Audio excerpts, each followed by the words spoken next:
Bien, amigos, estamos ya de vuelta entonces y le damos la bienvenida a nuestro primer invitado del día de hoy. Y por supuesto, amigo de la casa, le damos la bienvenida al doctor José Cárdenas Chamaná. Bienvenido, doctor. Gracias por acompañarnos el día de hoy. No, siempre es grato tenerte a ti, tener a nuestros televidentes siempre ahí, sabiendo de que tocamos temas de familia que son de su interés, sobre todo el tema de hoy, en esta semana tan simbólica que es el afecto y lo que implica. Por supuesto, que hay mucha gente que dice, bueno, escogen tal vez, ¿no? La fecha del 14 de febrero, hay que casarnos, una fecha especial, o es de repente el inicio, ¿no? De una pedida de mano tal vez, y el poder pensar y profundizar de planes a futuro, pero creo que son muy contadas las personas que piensan en realidad de todo el aspecto legal que es el tema de casarse, ¿no? Así es. Mira, quiero partir de un contexto básico.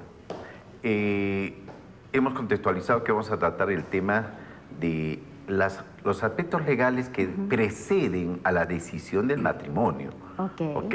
Y eso porque en esta semana del afecto, decía, del amor y el 14, que el sentimiento va, el sentimiento viene, en cierta manera son expresiones de la manifestación de la voluntad del ser humano, ¿no? El dar un afecto o retirarlo también.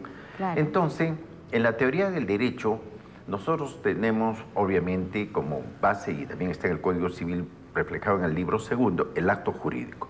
Entonces, el acto jurídico es aquella expresión de la voluntad interna que uno materializa en los hechos. Valga decir, quiero comprar un carro, quiero, pero el día que lo compre se materializó. Igual, quiero casarme, el día que me case se materializa. Entonces, desde una perspectiva general, la decisión humana que está dentro del principio constitucional, y siempre constitucionalizo las conductas para que veamos que el derecho constitucional es extenso, es amplio, abarca todo, y su protección también es extensa, y no podemos decir me retiro de esto, me retiro del otro y desvaloro el resto.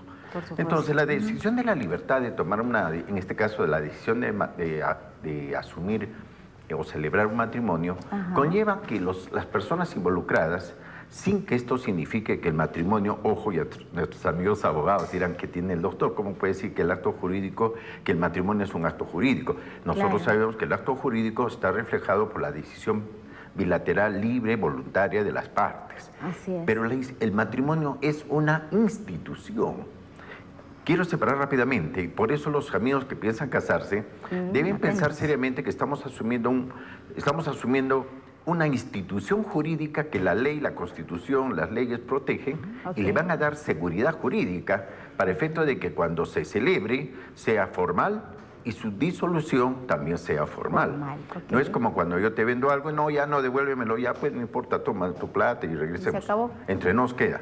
No, en este caso el Estado interviene porque le interesa al Estado que esa institución matrimonial, ahora paralelo a la unión a la convivencia propia, que se llama la convivencia de dos personas sin impedimento, generan derechos, y estos derechos al Estado le interesa que se respeten, entonces los protege, entonces pone reglas.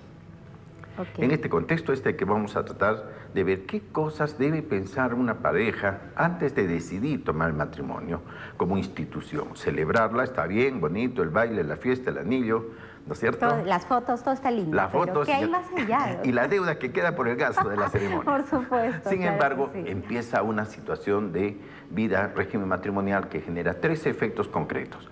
Uno de carácter patrimonial, uno de carácter de filiación, o sea, la filiación que nace como deberes del matrimonio, y el otro que tiene que ver con el aspecto de voy a llamarlo por ahora, permíteme decirlo, el tema del afecto y el respeto de esa unión. O sea, que es más subjetivo, ¿no? No es como el otro que un patrimonio. Yo compro una casa y es de los dos. En cambio, el otro, el afecto, ¿cómo mido el afecto? ¿Cómo sé cuánto me quieres, cuánto te quieres? Ayer tuviste un tema muy bonito, cuando recomiendo a los amigos que están viendo hoy, vean la entrevista que hiciste ayer a nuestro amigo psicólogo, que hablaba de los efectos, cómo mantener un matrimonio. Y tiene que ver con ese tercer elemento, ¿no? El que ayer desarrolló, véanlo en YouTube, por supuesto, está ahí en la grabación. En nuestras redes sociales. Porque es complementario a lo que hoy día vamos a hablar. Hoy día vamos a hablar básicamente de los dos primeros efectos, que son los temas patrimoniales, los temas de filiación, y finalmente el tercero, que es más el afecto, el respeto, el mutuo cómo abordar emocionalmente el tema. Ayer lo ha tratado nuestro amigo psicólogo. Así es, doctor. Entonces, importante el ver que hay estos tres aspectos que son los tres pilares, como usted nos comenta, que es necesario saber, y al menos de los dos primeros, doctor, como que muchas personas no le dan toda la importancia de vida y luego, Dios no quiera, lamentablemente, llega a un término este matrimonio. Es ahí donde, pero yo no sabía, pero no estaba informado, exacto, y ahí recién surgen los problemas, ¿no? Entonces, mejor estar informado, siempre lo digo, la información es poder, infórmate de todo antes de, ¿no? Yo recomiendo a nuestros amigos televidentes que a veces no se compliquen, vean, compren un código civil. En un hogar debe haber una constitución y un código civil. Claro, ¿Por qué? Porque es un libro de consulta inmediata. Vivimos en una sociedad donde hay un Estado de Derecho, se regulan las conductas humanas por las normas jurídicas que se van dando. Entonces, una familia debe conocer su constitución y su código civil. El código civil tenemos justamente el libro tercero, en este caso, el derecho de familia. Ahí habla un capítulo sobre el tema del matrimonio, que lo voy a resumir en esto, lo que decíamos. Patrimonialmente. Normalmente una persona cuando ya contrae o piensa contraer matrimonio debe prever la decisión de qué tipo de régimen patrimonial voy a tomar. Hoy se permite que antes del matrimonio los cónyuges futuros puedan decidir qué tipo de régimen patrimonial van a tomar. Hay dos, el de régimen de patrimonios de sociedades gananciales que le llamamos, común, y el de patrimonios, es el más normal, es ¿verdad? el más frecuente, el más histórico, el más muchas veces habitual, claro. Porque a veces nos hemos acostumbrado a la boda, más nunca preguntarnos antes, bueno, ¿qué régimen vamos a tomar? Exacto. Entonces a veces dicen, mira, ¿sabes qué? Mejor patrimonios separados. Y el otro, cuando no lo dicen, no lo manifiestan, se presume que están aceptando el de bienes gananciales. Entonces, ¿qué diferencia hay entre uno y el otro?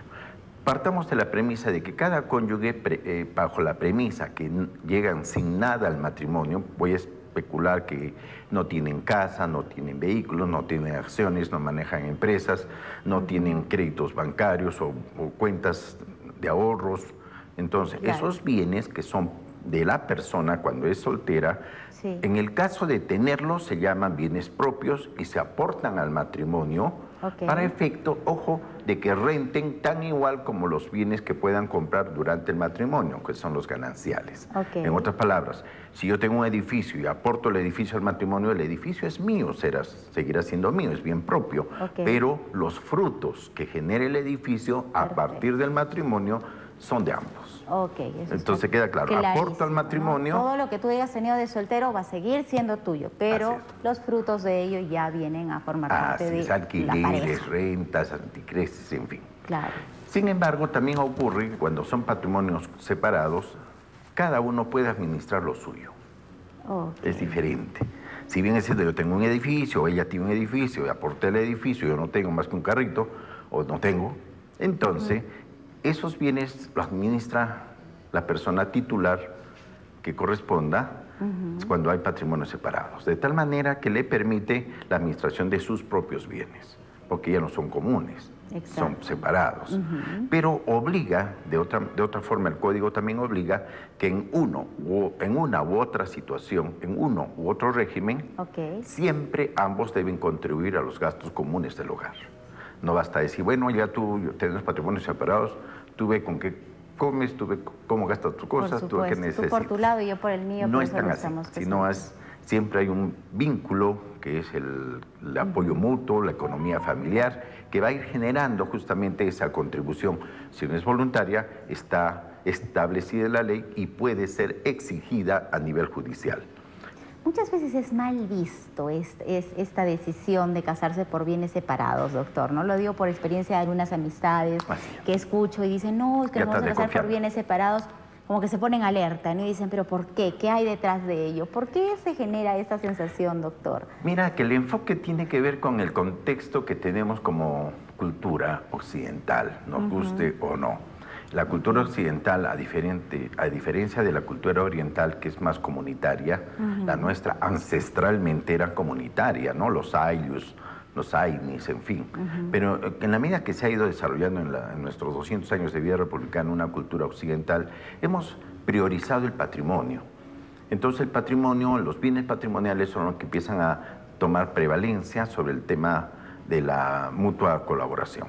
Entonces es por eso que el código recoge esa figura y dice, señores, si usted tiene un patrimonio y usted no, entonces tiene derecho de decidir si quiere proteger sus bienes, de tal manera que sigan siendo de usted y evitar el extremo que está en otras sociedades, que es que el matrimonio no es institución, sino es un contrato. Por eso vemos muchas veces que decimos en otros países, muy bien, has fallado la cláusula de confianza, confiabilidad o qué sé yo. Me pagas. Y me vas a pagar $1 millón y te quedas sin nada. Oye, pero eso es un contrato. Nosotros tenemos una institución jurídica llamada matrimonio, que por eso digo, amigos televidentes, cuando piensen decidir, piénsenlo bien, porque el matrimonio es lo más sublime que puede haber ya en la relación humana como consolidación del desarrollo futuro de una realización personal, familiar, donde van a venir los hijos, la descendencia, y vamos a dejar la herencia a nuestra futura generación.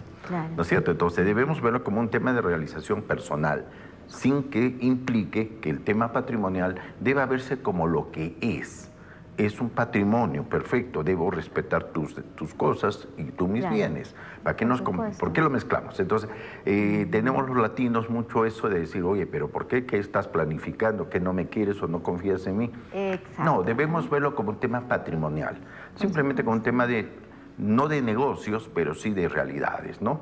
He visto casos también donde ha habido un abuso del patrimonio común cuando se ha incorporado comúnmente al bien ganancial y proviene de los bienes propios.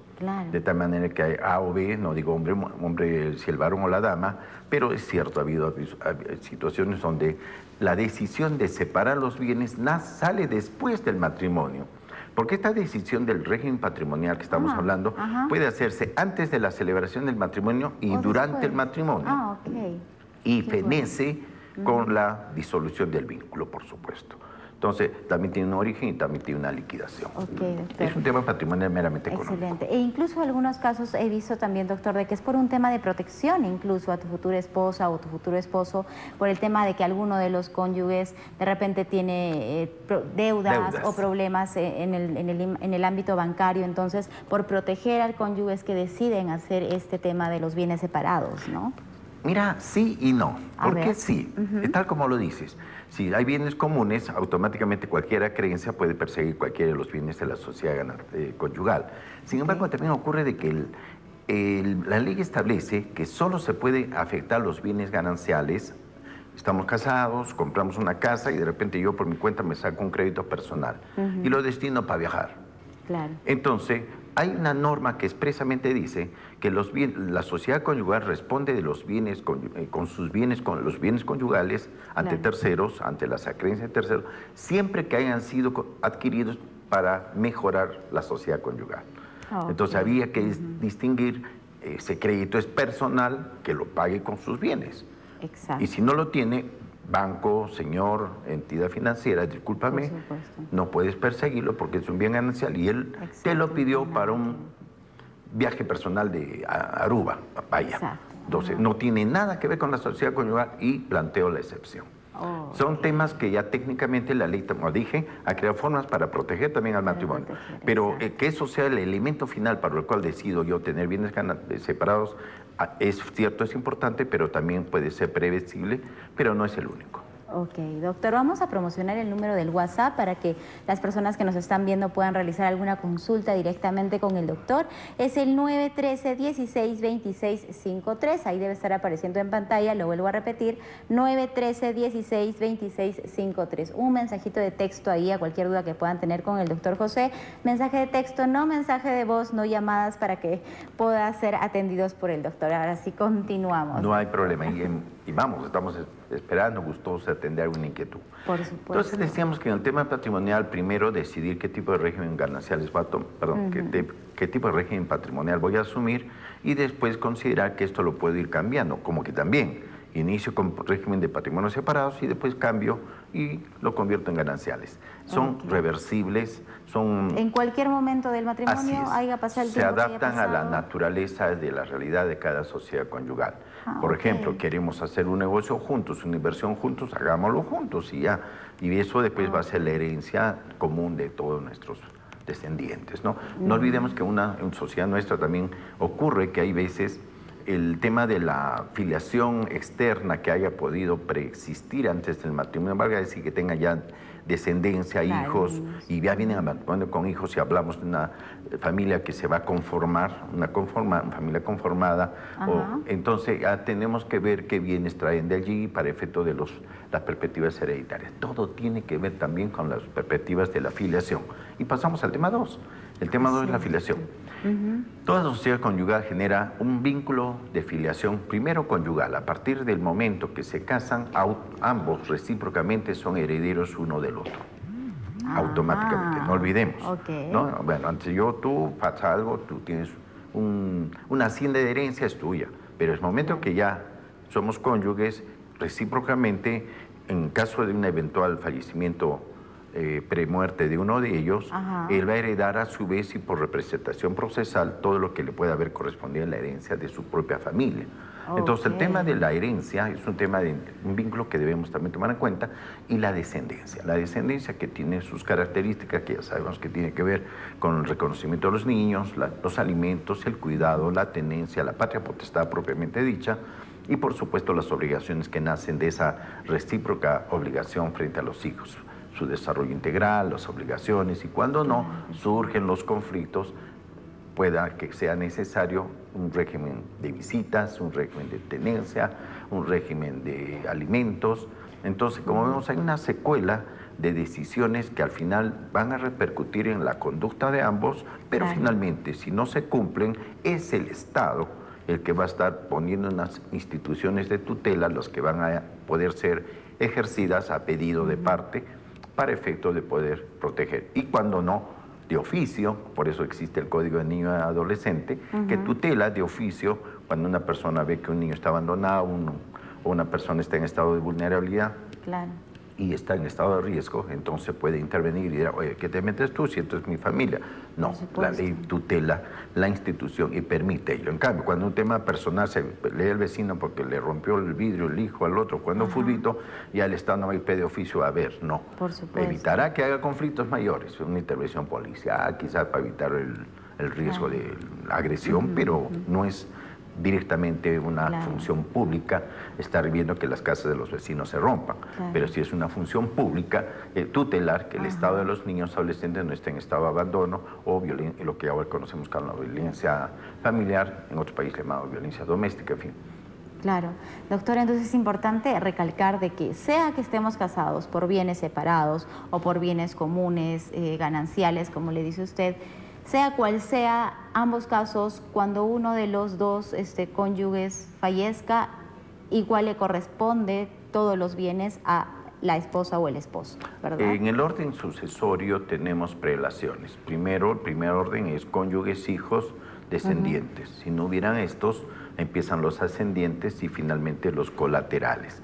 De tal manera que una persona casada que no ha tenido hijos y fallece por alguna razón, hereda solamente uno de los cónyuges y él a su vez fallece, quien hereda son sus padres. Entonces, también hay reglas del orden sucesorio que se ven involucrados también en el régimen matrimonial, porque el régimen matrimonial vincula inmediatamente a los dos cónyuges y los vincula para los fines hereditarios de cada uno de las ramas que pudieran tener ellos, ¿no? Ramas hereditarias me refiero. Claro que sí. Doctor, vamos a comenzar con las consultas, ya nos empezaron a llegar.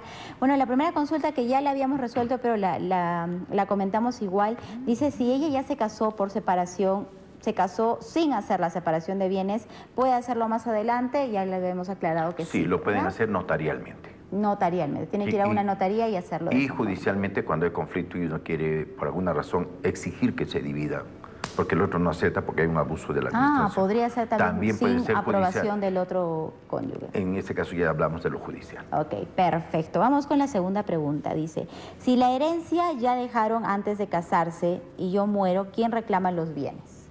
Los llamados por sucesión procesal.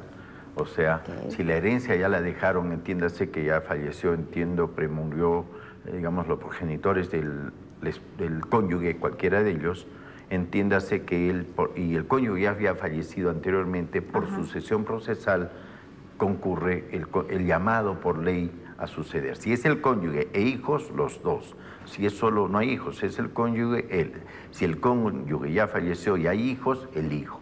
Eso es un temita un poco complicadito, pero no complejo cuando lo vemos en un caso concreto. Entonces, pero se llama sucesión procesal, concurre el llamado por ley cuando ha fallecido el titular del derecho.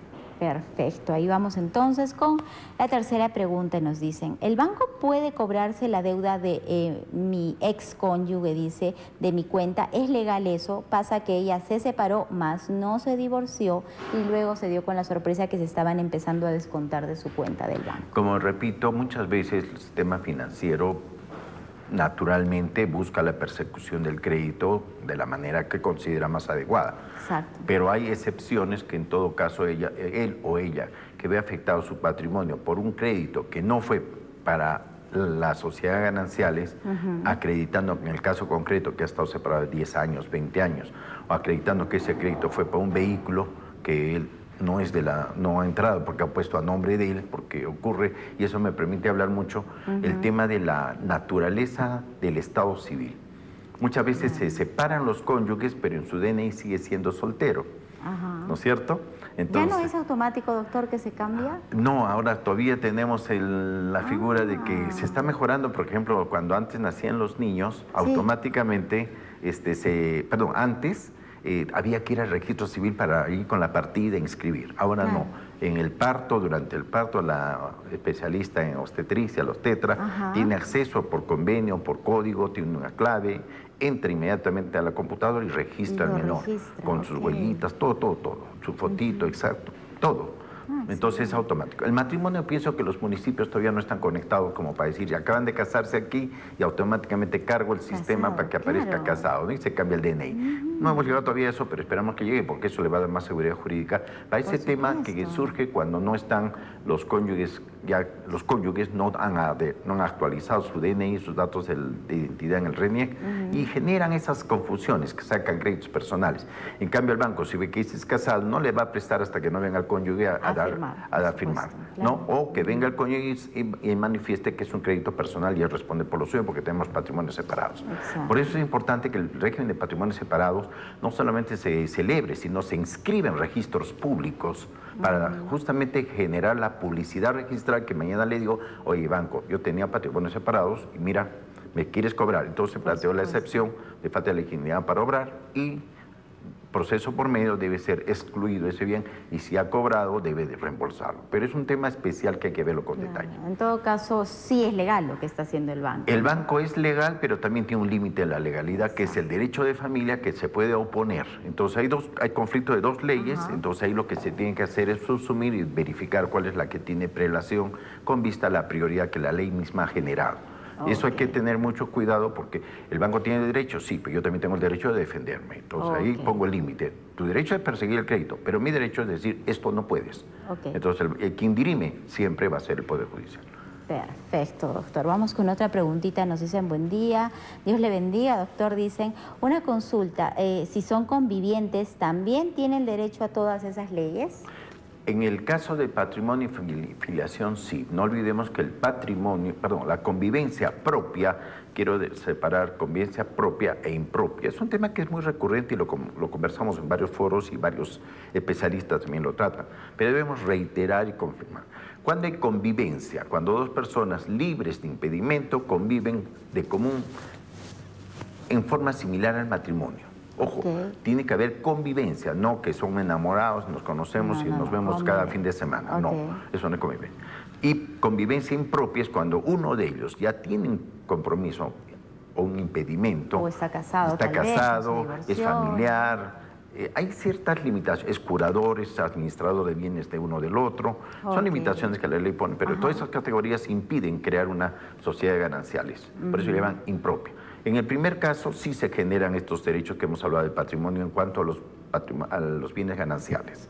Pero tiene que declararse la unión de hecho. No, se tiene que hacer eso. Si no, no es para decir, oye, hemos convivido 20 años, sí, pero ¿dónde está tu documento que lo acredita? No, pero todos nos conocen. Perfecto, haga usted el proceso de unión de hecho, se declara y a partir de ahí se exige.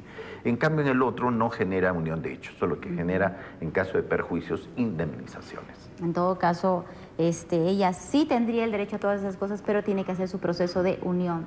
O salvo que voluntariamente ambas partes normalmente van al notario y dicen declaración de unión de hechos. Declaramos que estamos conviviendo más de 2 años desde tal año. Y a partir de ahí y se inscriben registros. Bien, perfecto, doctor. Una preguntita más, por favor. Nos dice, buen día, bueno, Helber, buenos días, gracias por sintonizarnos. Dice, ¿qué derechos pierde mi aún esposa si estamos separados? Ella ya empezó a salir con otra persona, hubo un tema de infidelidad y, bueno, procede su divorcio, ¿no? Dice. Claro. Pero aún están separados, o sea, recién está procediendo al divorcio. El régimen patrimonial cesa con la separación de hecho. Que quede claro, cesa.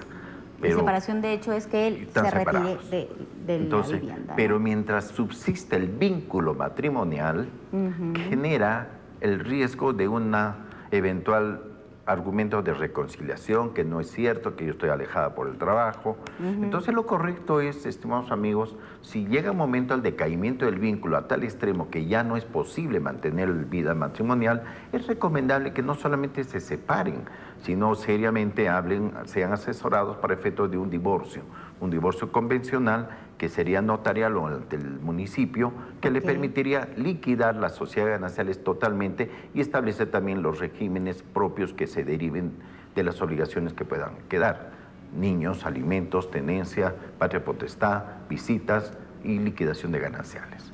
Excelente, muy bien, doctor. Vamos con otra preguntita más. Nos dice en una consulta, dice, mi esposa es casada, yo me separé, pero no me divorcié de ella, dice. Compró ella la casa de su mamá, ahora ella quiere venderla. ¿Puedo yo impedir la venta ya que siento que me pertenece? A ver, he entendido de que su esposa es casada con él.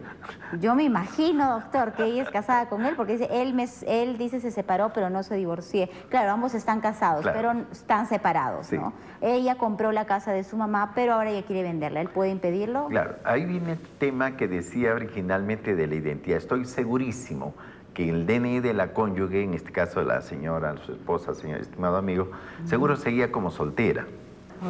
Por eso ha podido comprar como soltera, porque si dijera casada, tiene que intervenir el cónyuge. Claro. Ahora, puede ocurrir de que en este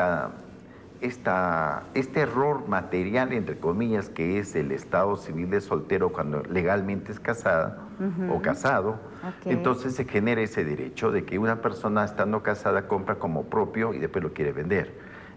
Hay una figura registral que permite que los cónyuges puedan invocar la oposición de la fecha del matrimonio a través de la partida de matrimonio e inscribir el derecho en el registro donde ya se regularizaría y se pondría que es de las sociedades gananciales. Claro. Miren, mis amigos, no olvidemos que el vínculo matrimonial, mientras esté vigente, genera un vínculo de obligaciones.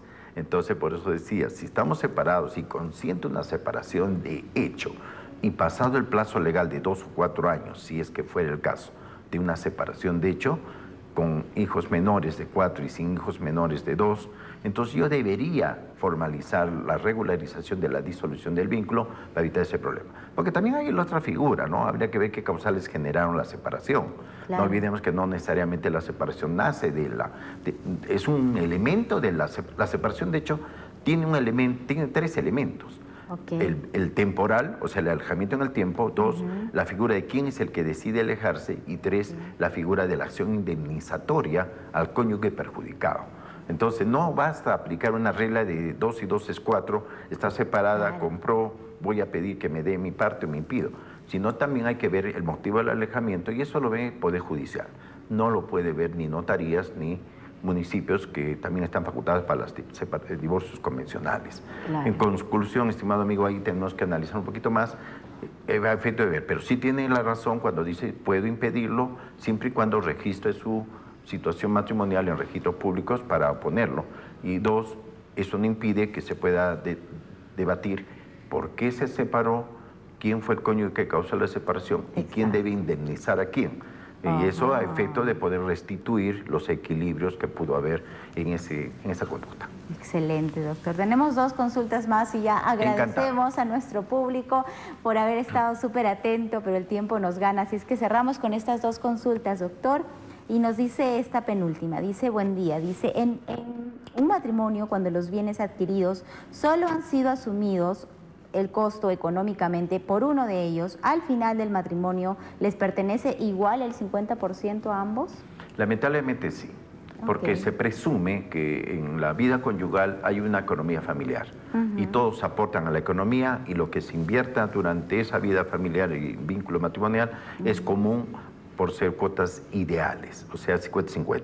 Sin embargo, eso no impide que en un caso de determinación de bien ganancial o determinación de exclusión de bien ganancial en un proceso judicial, puedan analizar situaciones particulares del caso que puede el juez dirimir, decir efectivamente, si bien se ha comprado, pero todo lo compró la cónyuge, entonces, o el cónyuge, entonces se establece una situación de compensación o indemnización o retribución. Eso lo ve un juez de familia especializado, porque son situaciones muy especiales, pero que son muy recurrentes. Perfecto, doctor. Y vamos con la última preguntita del día de hoy. Dice, mi pareja ha heredado de parte de su familia bienes, ¿no? De soltero.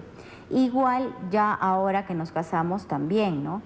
Su duda es, dice, si uno de los dos fallece, en este caso el que heredó, ¿los hermanos tendrían derecho a reclamar? No olvidemos que le hereda la cuota que le corresponde de sus hermanos. Entonces, ella, si es que es casada, y si no lo es, sus hijos serían los llamados por ley a reemplazarlo en los derechos que él tuvo frente a sus hermanos.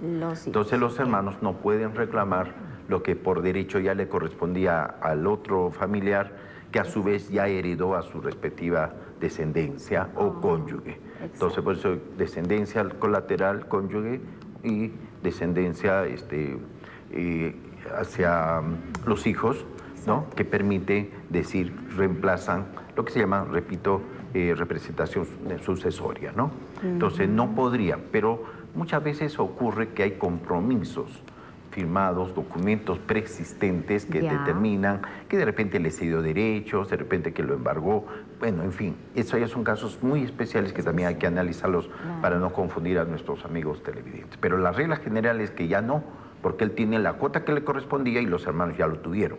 Salvo que él haya tenido la cuota integral del 100% de la herencia de sus respectivos ascendientes, y ahí hay obviamente interés por reclamarle, oye, tú, papá te dio a ti con cargo que nos repartas y al fallecer no lo ha repartido, entonces ahí hay derechos hereditarios que son imprescriptibles, consecuentemente pueden ser reclamados.